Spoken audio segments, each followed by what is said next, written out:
At Realistic DIYers, we're always trying to give tips, tricks and advice. Whether that advice is knowledge we knew before or things we found out along the way, we're always trying to pass them on. If you think of rewiring your house, full rewire, that's overwhelming, it's scary and it's daunting. Where do you start? Where do you finish? This video is going to show you some of the steps that we did along our way of our rewiring and what we found. Some parts are DIY. Some parts are totally hands-off. The professional way of second fixing a socket. I'm now going to show you how to second fix a light properly, the gold standard. So this is a situation where I've got more cables than just one. New board install. Or some parts you can help along the way.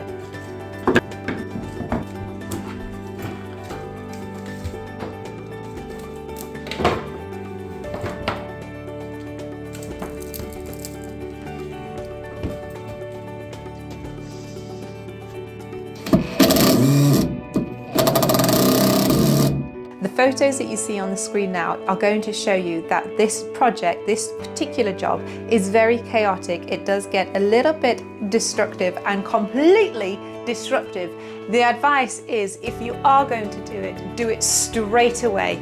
Do it while you can have damage done around the house, because you are going to be raising floorboards, you are going to be chasing walls. This is dusty, this is wet plaster, this is live electrics. You know, you need to be out of the way. The electricians need to be upstairs, downstairs, under the floor, in the loft on the same day. So the advice is, if you are going to go ahead with this, do it. Do it straight away, first thing. When you buy a house. Well, when you can't do it without buying a house. Yeah. Now, when you're going to view your future houses or having a look at where you're living now, there are clues to know whether your electrics are particularly old and grey. A few basic clues for when you're viewing the houses. Light switches in every room. What height are they? If they're sort of shoulder neck height above the waist, generally is an indication that they are older. The newer light switches you are going to find are about waist height, so they are lower, more in the middle or on the bottom half. About 1.2 meters, 1.3, I don't remember now. Yes, here is about 112. But if you are able to look inside your electrics, those of you might not know, you might all know. Old cables you're going to find are probably going to be red and black. The new cables you have to have in the UK now, brown, blue, yellow and green. Brown, blue, yellow and green. That's the same in Europe, Oh, I think. Well. Hello to all our Europe people. This here, they had newer wires in there, but we can still see the very old wires. So this house had been rewired at some point, but not to the latest standards. Another height tip, come with me upstairs because we have a great example. They're everywhere in the house.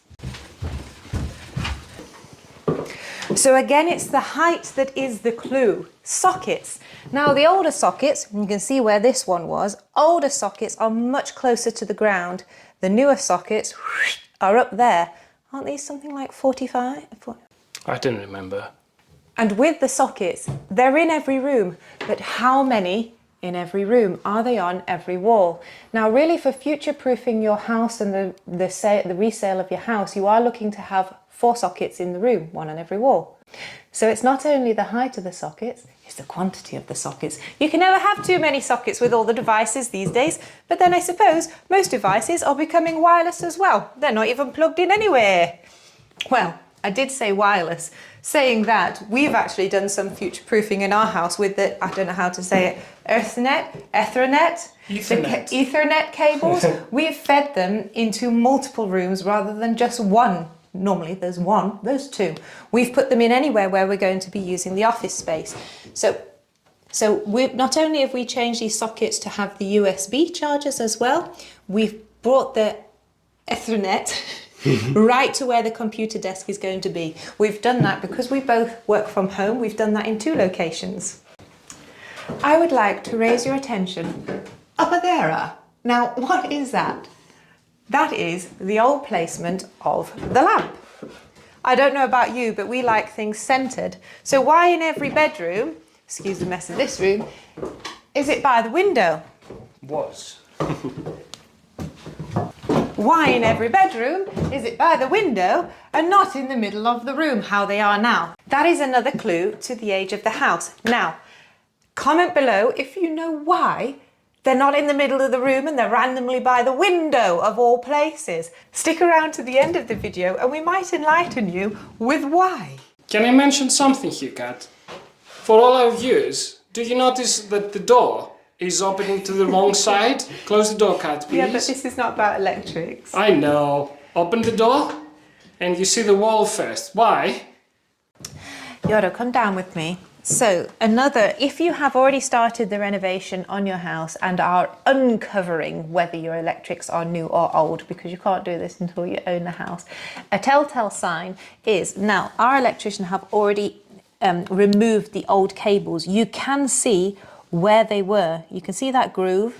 You can see here the groove where the cables were. Now I'll ask you if you know why that would be a problem. And how? Have a look where the new cable, can you see all the way down there, the grey? Can you No, but I can see it here. No, okay.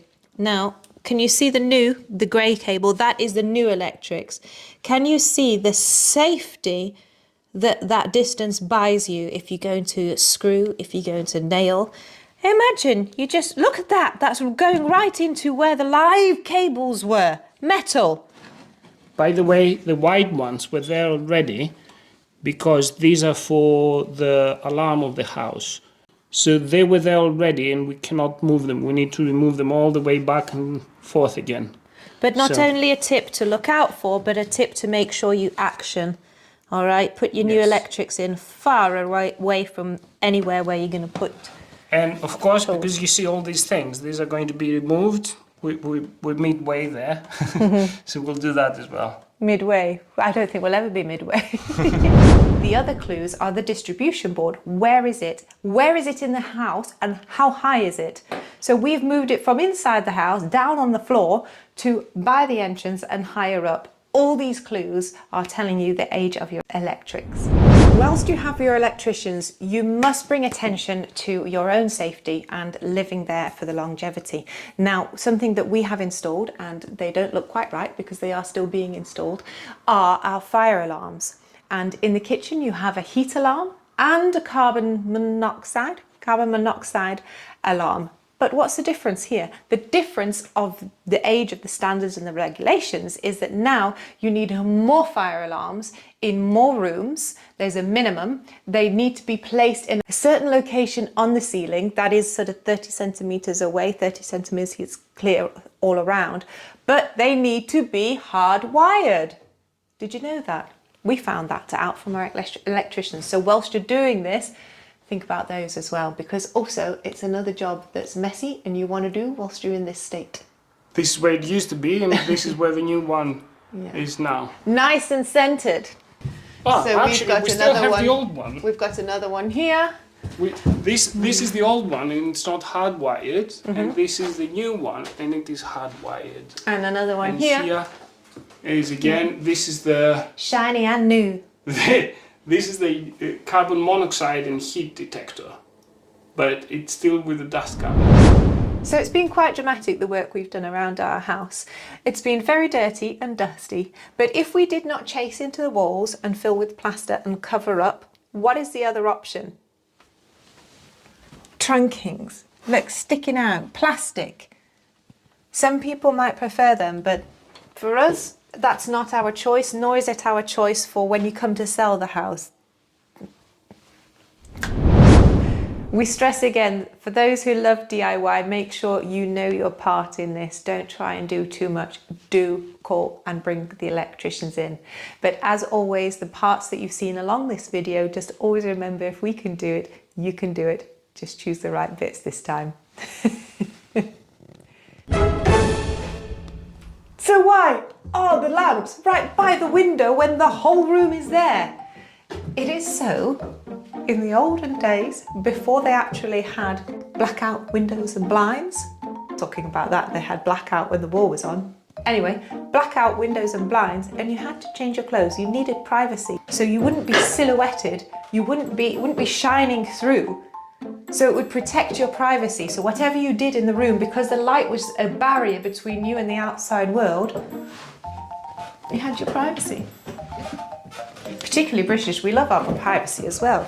All our gardens are private, all our garages are private. Everything's got a blind down. Open the door and you see the wall first. Why? Privacy, because if I'm here doing my business or whatever that is, and you open the door, I have 2 seconds. You have chance. If I open this way, you got no chance to pull your pants up. Anyway, we're changing that the goes- position of these doors anyway. We're Yes. going to flip them on the other side. But that goes for every door in this house. And in this house, imagine changing this door when you come up the stairs, which is directly behind me. Imagine if that door is open. You've bought the house. One of the main reasons is for the view. Having the door like that is closing the view off. The same if I come along this landing, how much light this door is blocking. If it's just sitting out there, you're going to see all the decoration and the window and what's going on the street, because we're nosy about outside, but we don't want anybody to be nosy about what's inside, do we? Right. So changing the doors floods a lot of light. We are a couple on our own. We don't need privacy between each other. For a family house and people who have a lot of guests, maybe you leave the doors as they are.